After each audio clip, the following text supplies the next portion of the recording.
প্রিয় শিক্ষার্থীবৃন্দ, তোমরা সবাই নিশ্চয়ই ভালো আছো। তোমাদের আজকে আমি যে ক্লাসটা নেব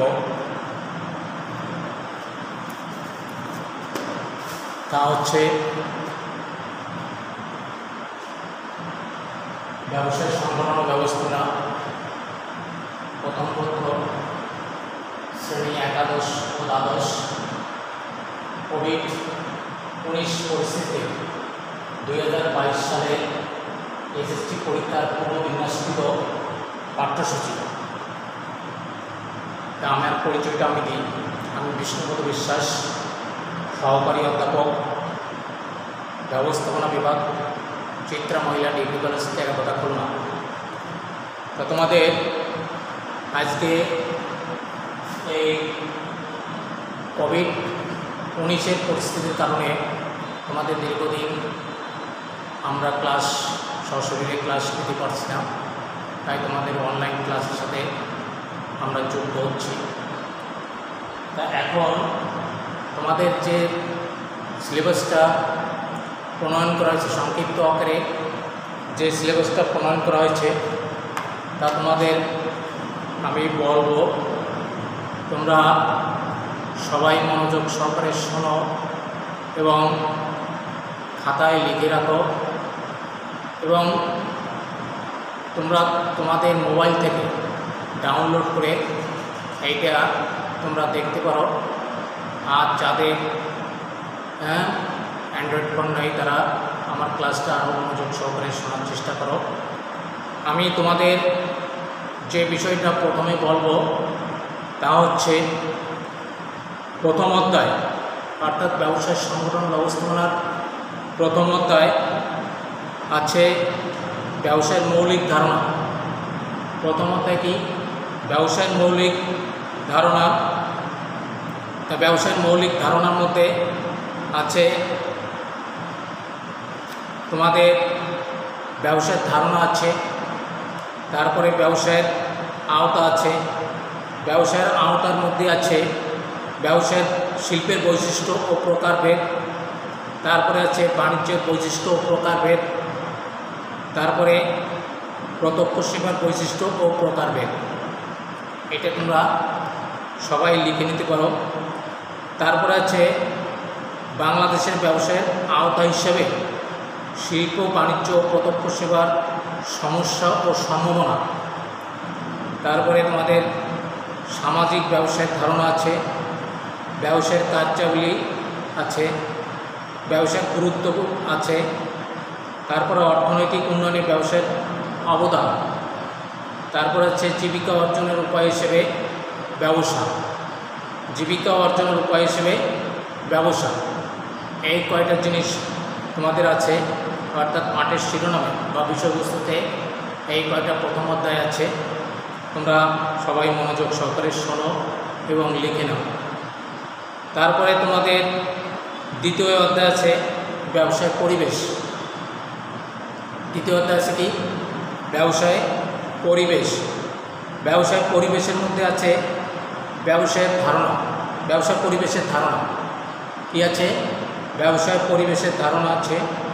তারপরে ব্যবসায় পরিবেশের উপাদান, অর্থাৎ উপাদানের মধ্যে আছে প্রাকৃতিক পরিবেশ, অর্থনৈতিক পরিবেশ, সামাজিক পরিবেশ, সাংস্কৃতিক পরিবেশ, অর্থনৈতিক পরিবেশ, ধর্মীয় পরিবেশ, আইনগত পরিবেশ, প্রযুক্তিগত পরিবেশ। প্রযুক্তিগত পরিবেশ, তাই না? এই কটা আছে।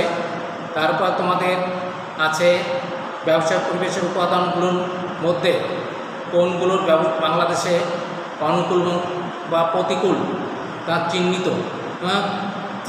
করো। তারপরে আছে বাংলাদেশে ব্যবসা পরিবেশের উন্নয়নের পথে,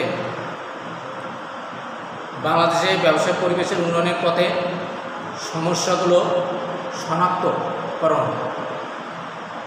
তারপরে আছে বাংলাদেশে ব্যবসা পরিবেশের উন্নয়নের পথে বিদ্যমান সমস্যাগুলো কী কী, বিদ্যমান সমস্যাগুলো কী কী। তারপরে হচ্ছে ব্যবসায়ের উপর পরিবেশের উপাদানগুলোর প্রভাব, ব্যবসায়ের উপর পরিবেশের উপাদানগুলোর প্রভাব আছে, তাই না? তারপরে আছে বাংলাদেশে ব্যবসায়িক পরিবেশ। বাংলাদেশে ব্যবসায়িক পরিবেশ আছে, বাংলাদেশে ব্যবসায়িক পরিবেশ উন্নয়নের সমস্যা আছে, বাংলাদেশে ব্যবসায়িক পরিবেশের উন্নয়নের সমস্যা সমাধানের উপায় আছে। দুটোই আছে, এইখানে সমস্যা আছে এবং সমস্যা কীভাবে দূরীভূত করতে হবে সেটা আছে, তাই না? এই হচ্ছে দ্বিতীয় অধ্যায় আছে, তোমরা সবাই লিখে নাও। তারপরে তৃতীয় অধ্যায় আছে, অর্থাৎ এক মালিকানা ব্যবসায়। তৃতীয় অধ্যায় আছে কি? এক মালিকানা ব্যবসায়। এক মালিকানা ব্যবসার মধ্যে আছে এক মালিকানা ব্যবসার ধারণা আছে, এক মালিকানা ব্যবসার ধারণা আছে। তারপরে আছে এক মালিকানা ব্যবসার মধ্যে আছে বৈশিষ্ট্য আছে, গুরুত্ব আছে, উপযুক্ত ক্ষেত্র আছে, বৃহদায়তন ব্যবসার পাশাপাশি এক মালিকানা ব্যবসায় টিকে থাকার কারণ এটা আছে। বৃহদায়তন ব্যবসার পাশাপাশি এক মালিকানা ব্যবসায় টিকে থাকার কারণ এটা আছে, তাই না? এই হচ্ছে তৃতীয় অধ্যায় আছে, সবাই মনোযোগ সহকারে শোনো এবং লিখে নাও। তারপরে চতুর্থ অধ্যায় আছে অংশীদারি ব্যবসায়। চতুর্থ অধ্যায় আছে কি? অংশীদারি ব্যবসায়। অংশীদারি ব্যবসার মধ্যে আছে অংশীদারি ব্যবসায়ের ধারণা আছে, তাই না? তারপরে অংশীদারি ব্যবসার বৈশিষ্ট্য আছে, অংশীদারি ব্যবসায়ের সুবিধা অসুবিধা আছে। তারপরে আছে অংশীদারি ব্যবসার প্রকারভেদ আছে। কি আছে? অংশীদারি ব্যবসায়ের প্রকারভেদ আছে। তারপরে অংশীদারি ব্যবসার গঠন প্রণালী আছে, অংশীদারি ব্যবসার গঠন প্রণালী আছে। তারপরে আছে চুক্তিপত্র, নমুনা, বিষয়বস্তু। অংশীদারি ব্যবসার চুক্তিপত্র, নমুনা ও বিষয়বস্তু আছে। তারপরে নিবন্ধন পদ্ধতি ও নিবন্ধন না করার পরিণাম, নিবন্ধন পদ্ধতি ও নিবন্ধন না করার পরিণাম, তাই না? তারপরে আছে অংশীদারদের ধরন। অংশীদারদের কি ধরন আছে? অংশীদারদের যোগ্যতা আছে, অংশীদারদের যোগ্যতা আছে। তারপরে আছে অংশীদারি ব্যবসার বিলোপ সাধন প্রক্রিয়া। অংশীদারি ব্যবসার বিলোপ সাধন প্রক্রিয়া আছে। তারপরে বাংলাদেশে অংশীদারি ব্যবসার বর্তমান অবস্থান আছে। বাংলাদেশে অংশীদারি ব্যবসার বর্তমান অবস্থা কি এটা আছে, তাই না? এই আছে চতুর্থ অধ্যায়। তাহলে চতুর্থ অধ্যায় আছে কি? অংশীদারি ব্যবসায়, অংশীদারি ব্যবসা আছে। চতুর্থ অধ্যায় আছে অংশীদারি ব্যবসায়।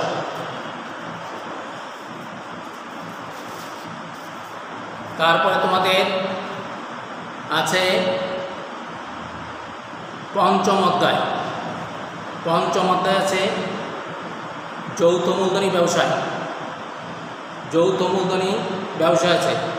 পঞ্চম অধ্যায় আছে কি? যৌথ মূলধনী ব্যবসায়, অর্থাৎ যৌথ মূলধনী ব্যবসার ধারণা আছে। যৌথ মূলধনী ব্যবসার মধ্যে আছে যৌথ মূলধনী ব্যবসার ধারণা আছে। তারপরে কোম্পানি সংগঠনের বৈশিষ্ট্য আছে, কোম্পানি সংগঠনের গুরুত্ব আছে, কোম্পানি সংগঠনের গুরুত্ব আছে। তারপরে কোম্পানি সংগঠনের সুবিধা অসুবিধা আছে, কোম্পানি সংগঠনের সুবিধা অসুবিধা। তারপরে আছে কোম্পানি সংগঠনের প্রকারভেদ। কোম্পানি সংগঠনের কি প্রকারভেদ আছে। তারপরে কোম্পানি সংগঠনের গঠন প্রক্রিয়া আছে, কোম্পানি সংগঠনের গঠন প্রক্রিয়া আছে। তারপরে আছে পরিমেলবন্ধের ধারণা আছে, বিষয়বস্তু ও নমুনা আছে, বিষয়বস্তু নমুনা আছে। তারপরে আছে স্মারকলিপি, পরিমেলবন্ধ ধারণা আছে, বিষয়বস্তু আছে, এর মধ্যে বিষয়বস্তু আছে, গুরুত্ব আছে, নমুনা।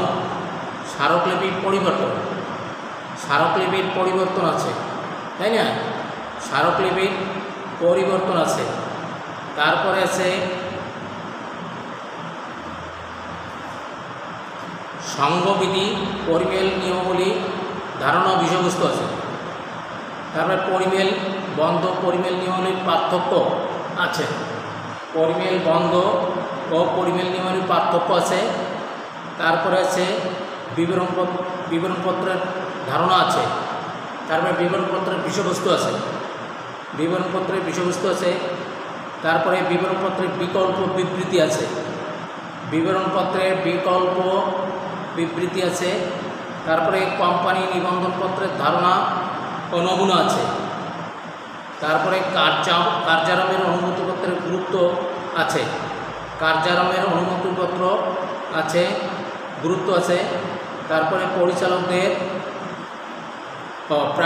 পাবলিক ও প্রাইভেট লিমিটেড কোম্পানির পার্থক্য আছে, পাবলিক ও প্রাইভেট লিমিটেড কোম্পানির পার্থক্য আছে, তারপরে কোম্পানি মূলধন সংগ্রহের উৎসগুলো আছে, কোম্পানি মূলধন সংগ্রহের উৎসগুলো আছে, তারপরে পরিচালকদের যোগ্যতা সূচক শেয়ার এটা আছে, ন্যূনতম মূলধন আছে, ন্যূনতম মূলধন আছে, তারপরে আছে শেয়ারের ধারণা প্রকারভেদ আছে, শেয়ারের ধারণা প্রকারভেদ আছে, তারপরে ঋণপত্র প্রকারভেদ আছে, ঋণপত্র ও এর প্রকারভেদ আছে, তারপরে কোম্পানি সংগঠনের বিলোপ সাধন পদ্ধতি, তারপরে কি আছে কোম্পানি সংগঠনের বিলোপ সাধন পদ্ধতি আছে, তাই না? এইটা হচ্ছে পঞ্চম অধ্যায়, এটা হচ্ছে কোন অধ্যায়? এইটা আছে পঞ্চম অধ্যায়, পঞ্চম অধ্যায়।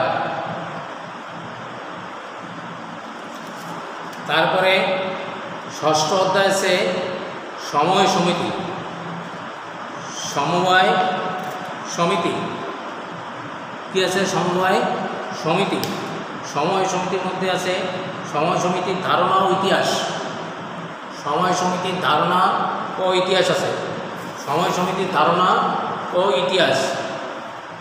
তারপরে সমবায় সমিতির বৈশিষ্ট্য আছে, সমবায় সমিতির নীতিমালা আছে, সমবায় সমিতির নীতিমালা আছে, সমবায় সমিতির গঠন প্রণালী আছে, তারপরে সমবায় সমিতির প্রকারভেদ আছে, কি আছে? সমবায় সমিতির প্রকারভেদ আছে। তারপরে আছে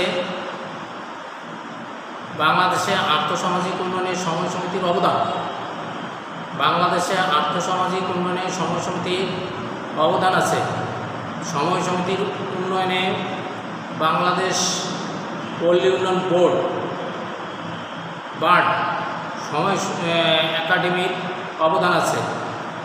তারপরে বাংলাদেশের সময় বিকাশের সমস্যা আছে, বাংলাদেশে সময় বিকাশের সমস্যা আছে, বাংলাদেশের সময় সমস্যা দূরীকরণের উপায় আছে, তাই না? সমস্যা আছে, দূরীকরণের উপায়গুলো কী কী সেটাও আছে। তারপরে সে সময়ের মাধ্যমে সফল হওয়ার কাহিনী আছে, সময়ের মাধ্যমে সফল হওয়ার কাহিনী আছে, তাই না? এইগুলো কিন্তু পাঠের শিরোনাম, এই বিষয়বস্তুগুলো এইগুলো কিন্তু আছে।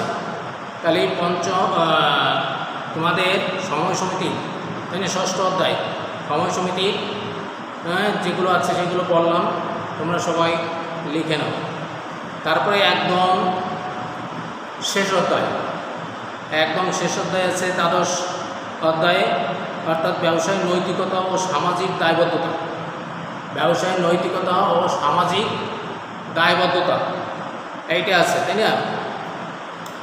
তাই এইটাই তোমরা সবাই লিখে নাও। ব্যবসায়িক মূল্যবোধ ও নৈতিকতার ধারণা আছে, ব্যবসায়িক মূল্যবোধ ও নৈতিকতার ধারণা আছে, ব্যবসায়িক মূল্যবোধ ও নৈতিকতার প্রয়োজনীয়তা আছে, ব্যবসায়িক মূল্যবোধ ও নৈতিকতার প্রয়োজনীয়তা আছে, ব্যবসায় সামাজিক দায়বদ্ধতার ধারণা আছে, ব্যবসায় সামাজিক দায়বদ্ধতার ধারণা আছে, তারপর আছে ব্যবসায়ে সামাজিক দায়বদ্ধতার গুরুত্ব আছে, ব্যবসায় সামাজিক দায়বদ্ধতার গুরুত্ব আছে, তাই না? এইবার আছে ব্যবসায় সামাজিক দায়িত্ব পালনের ক্ষেত্রসমূহ আছে, ব্যবসায় সামাজিক দায়িত্ব পালনের ক্ষেত্রসমূহ আছে। এইবার দেখো পরিবেশ সংরক্ষণ ও ব্যবসায় আছে, পরিবেশ সংরক্ষণ ও ব্যবসায় আছে, ব্যবসায়িক কারণে পরিবেশ দূষণের প্রভাব আছে, তাই না? ব্যবসায়িক কারণে পরিবেশ দূষণের প্রভাব আছে। তারপরে পরিবেশ সংরক্ষণে পৌনিক সমিতি ব্যবসায়িক গঠনসমূহের দায়িত্ব আছে, সামাজিক দায়বদ্ধতার অংশ হিসেবে বিভিন্ন ব্যবসা প্রতিষ্ঠানের গৃহীত কার্যক্রম আছে, ব্যবসায়িক নৈতিকতা সম্পর্কিত সাম্প্রতিক বিষয়গুলি আছে। তারপরে খাদ্য সংরক্ষণ বিভিন্ন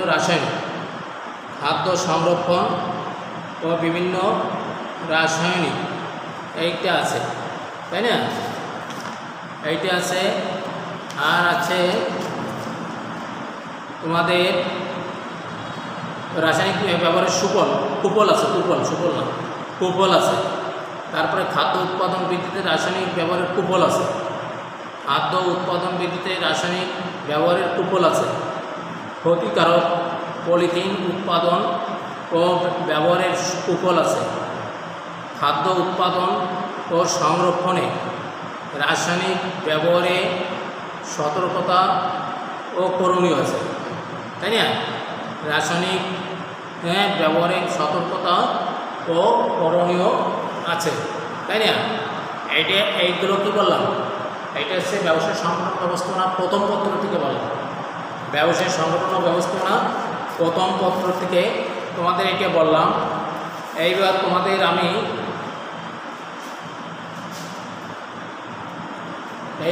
তোমাদের যেটা বলবো তা হচ্ছে ব্যবসায় সংগঠন ব্যবস্থাপনা দ্বিতীয় পত্র।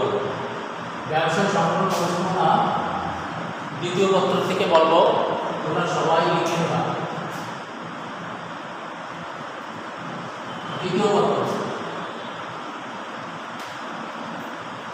দ্বিতীয় পত্র থেকে তোমরা সবাই লিখে নেবা। এইখানে অর্থাৎ ব্যবসায় সংগঠন ব্যবস্থাপনা দ্বিতীয় পত্রের যে অধ্যায়গুলো আছে এবং অধ্যায়ের বিষয়বস্তু বা শিরোনাম আছে, পাঠের শিরোনাম আছে, সেটা আমি বলে দিচ্ছি। তোমরা সবাই সুন্দর করে লিখে রাখো বা মোবাইল থেকে ডাউনলোড করে তোমরা এটা দেখতে পারো, তাই না? তা এখন দেখো সবাই, প্রথম অধ্যায় ব্যবস্থাপনার ধারণা, অর্থাৎ ব্যবসায়ে প্রথম অধ্যায় আছে কি ব্যবস্থাপনার ধারণার মধ্যে আছে, পাঠের শিরোনামে আছে ব্যবস্থাপনার ধারণা আছে, ব্যবস্থাপনার উৎপত্তি ও ক্রমবিকাশ, তারপর ব্যবস্থাপনার গুরুত্ব, ব্যবস্থাপনার কার্যাবলী, ব্যবস্থাপনার চক্র, তারপর আছে ব্যবস্থাপনার আওতা, তারপর আছে ব্যবস্থাপনার বিভিন্ন স্তর, আছে। ব্যবস্থাপনা কি একটি পেশা? তারপরে শেষে আছে ব্যবস্থাপনার সর্বজনীনতা, তাই না? এই হচ্ছে ব্যবস্থাপনার প্রথম অধ্যায় আছে। ব্যবস্থাপনার প্রথম অধ্যায় যেগুলো আছে সেগুলো বললাম। এইবার তোমরা লিখে রাখবা দ্বিতীয় অধ্যায়, অর্থাৎ ব্যবস্থাপনার নীতি। দ্বিতীয় অধ্যায় আছে কি ব্যবস্থাপনার নীতি। ব্যবস্থাপনার নীতিতে আছে ব্যবস্থাপনার নীতির ধারণা আছে, ব্যবস্থাপনার নীতি বা আদর্শসমূহ আছে, আছে। তারপরে এফ.ডব্লিউ. টেইলর ও হেনরি ফেওলের অবদান আছে। আদর্শ ব্যবস্থাপকের দক্ষতা আছে, আদর্শ ব্যবস্থাপকের গুণাবলী আছে, ব্যবস্থাপকের ভূমিকা আছে, ব্যবস্থাপনা ও প্রশাসন, তাই না? ব্যবস্থাপনা ও প্রশাসনের মধ্যে পার্থক্য, ব্যবস্থাপনা ও প্রশাসনের মধ্যে কী আছে? পার্থক্য আছে। তারপরে আছে সংগঠন ব্যবস্থাপনা প্রশাসন, তাই না?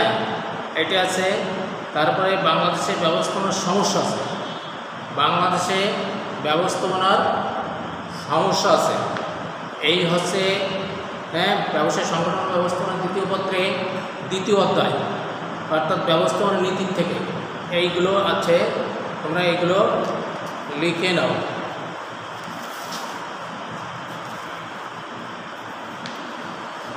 তারপরে আছে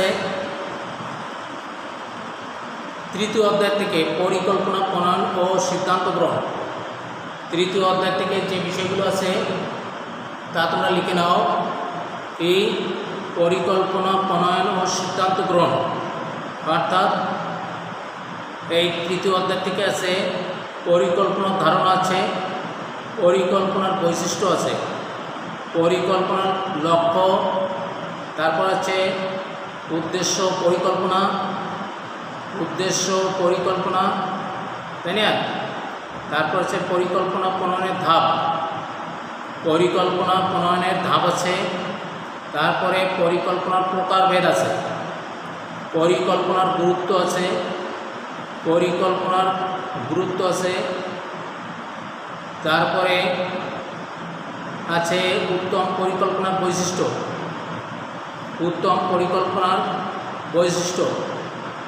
পরিকল্পনার প্রকারভেদ লিখছো সবাই।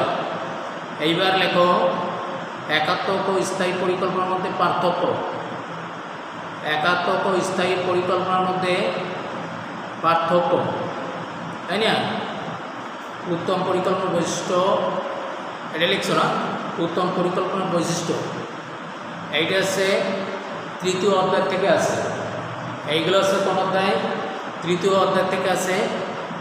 এইবার তোমরা লিখে নেবা চতুর্থ অধ্যায়। চতুর্থ অধ্যায় আছে সংগঠিতকরণ। চতুর্থ অধ্যায় আছে কি? সংগঠিতকরণ। অর্থাৎ সংগঠিতকরণ থেকে আছে সংগঠিতকরণ ও সংগঠনের ধারণা। সংগঠিতকরণ ও সংগঠনের ধারণা আছে, আদর্শ সংগঠনের বৈশিষ্ট্য, তারপরে আদর্শ সংগঠনের বৈশিষ্ট্য লিখছ।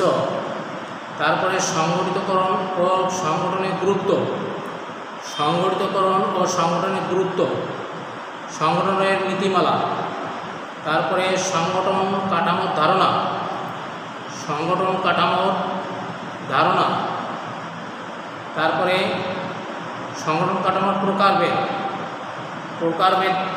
অর্থাৎ ওই যে সরলরৈখিক সংগঠন, সরলরৈখিক পদস্থ সংগঠন, কার্যভিত্তিক সংগঠন, কমিটি, মেট্রিক সংগঠন, এর বৈশিষ্ট্য আছে, সুবিধা অসুবিধা আছে, তাই না?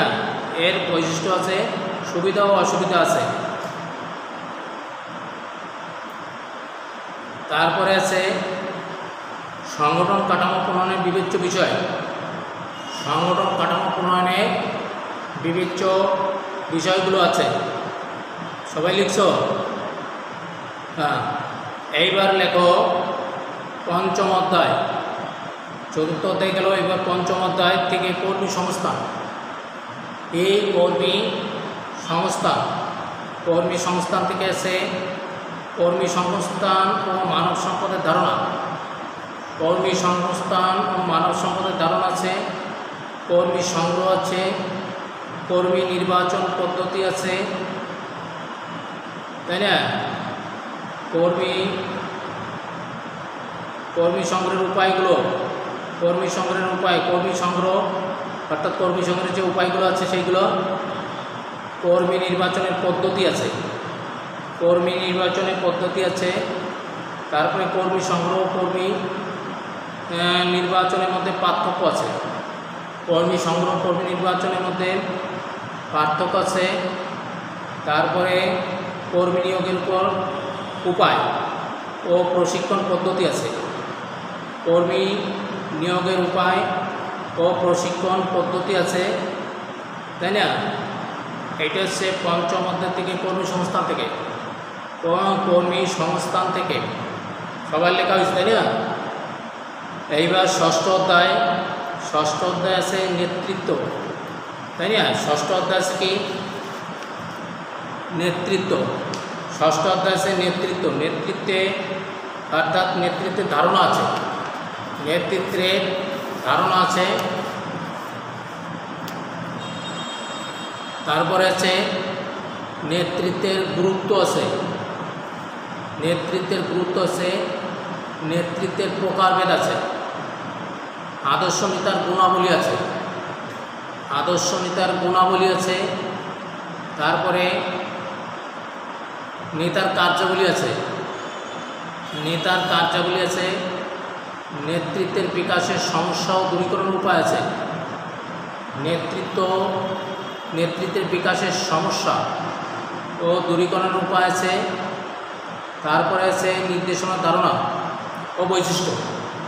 নির্দেশনার ধারণা ও বৈশিষ্ট্য আছে, নির্দেশনার গুরুত্ব আছে, তারপরে পরামর্শমূলক নির্দেশনার ধারণা আছে, পরামর্শমূলক নির্দেশনার ধারণা আছে, পরামর্শমূলক নির্দেশনার গুরুত্ব সুবিধা অসুবিধা আছে, পরামর্শমূলক নির্দেশনার গুরুত্ব সুবিধা অসুবিধা আছে। তারপরে এই কটা আছে নেতৃত্ব থেকে, তাই না? নেতৃত্ব থেকে এইগুলো আছে, তোমরা সবাই লিখে রাখছো, তাই না? এইবার দশম অধ্যায় আছে। দশম অধ্যায় নিয়ন্ত্রণ। দশম অধ্যায় নিয়ন্ত্রণ। নিয়ন্ত্রণে আছে নিয়ন্ত্রণের ধারণা ও বৈশিষ্ট্য আছে, নিয়ন্ত্রণের ধারণা ও বৈশিষ্ট্য আছে। তারপরে নিয়ন্ত্রণের গুরুত্ব আছে, নিয়ন্ত্রণের পদক্ষেপ আছে, নিয়ন্ত্রণের পদক্ষেপ আছে। এইখানে বেশি নাই, এখানে তিনটে জিনিস আছে। একটা আছে নিয়ন্ত্রণের ধারণা আছে, হ্যাঁ, তারপরে আছে নিয়ন্ত্রণের বৈশিষ্ট্য আছে, নিয়ন্ত্রণের গুরুত্ব আছে, এরবার হচ্ছে শেষে আছে নিয়ন্ত্রণের পদক্ষেপ। এই কয়েকটা জিনিস তোমাদের আছে, তাই না? সবাই তোমরা লিখে নেছো, সবাই তোমরা লিখে নেছো, তাই না? তা এখন কথা হচ্ছে তোমরা, হ্যাঁ, তোমাদের আমি বলেছিলাম যে ব্যবসায় সংগঠন ব্যবস্থাপনা প্রথম পত্র আর দ্বিতীয় পত্র, প্রথম পত্র এবং দ্বিতীয় পত্র দুইটাই একসঙ্গে কিনতে, হ্যাঁ, তোমরা নিশ্চয়ই কিনেছো। তা এখন হ্যাঁ সিলেবাস পেয়ে গেলে এখন এই সিলেবাস দেখে তোমরা বাড়িতে বসেও একটু পড়াশোনা করবে। এছাড়াও অনলাইন যে ক্লাসগুলো হয় সেই ক্লাসগুলো দেখে তোমরা চর্চা করতে পারবে, তাই না? আর বাড়িতে একটু বেশি বেশি পড়াশোনা করতে হবে, কেননা দীর্ঘদিন শিক্ষা প্রতিষ্ঠান বন্ধ আছে। এই কোভিড-19 হ্যাঁ যে মহামারী এই সারা বিশ্বে ছড়ায় পড়েছে, হ্যাঁ এই ছড়ায় পড়ার কারণে সমস্ত বিশ্বের সমস্ত হ্যাঁ শিক্ষা প্রতিষ্ঠানগুলো কিন্তু বন্ধ আছে। তদ্রূপভাবে বাংলাদেশেও শিক্ষা প্রতিষ্ঠানগুলো বন্ধ আছে। হ্যাঁ এই বন্ধ থাকাকালীন অবস্থায় তোমাদের হ্যাঁ ক্লাস নেওয়া সম্ভব হচ্ছে না। অনলাইন ক্লাসের সাথে যুক্ত হয়ে তোমরা হ্যাঁ যে সিলেবাস পেয়েছ এই সিলেবাস অনুসারে বাড়িতে পড়াশোনা করবে, এছাড়াও অনলাইন ক্লাসগুলো দেখবে, তাই না? তা সবাইকে ধন্যবাদ জানিয়ে আজকে এখানে শেষ করছি। ধন্যবাদ।